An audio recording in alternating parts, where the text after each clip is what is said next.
Ang PNP daw ay naka-alerto sa posibleng mga protesta kaugnay ng US strike sa Venezuela. 52 Edniel Parosa, Kamin Edniel!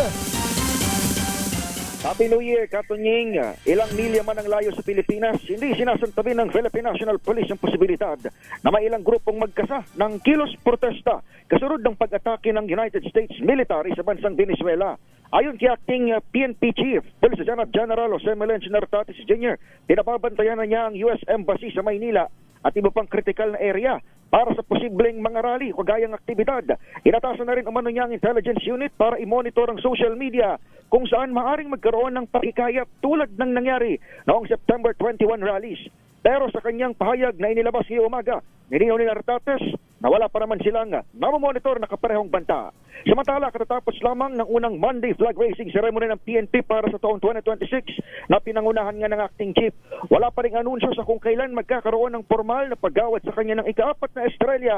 Ayaw na sa MMDA na. Si General Manager Nicolas Torre III kahapon nag-inspeksyon si General Torre sa EDSA Rehab. Pero sabi ng Camp Crame, Malacanang ang dapat na mag-anunsyo ng Tanning of Franks para sa bagong 4-star general. Mula rito sa Camp Crame, ako si Edniel Parrosa ng DZRH, una sa Pilipinas, una sa Pilipino.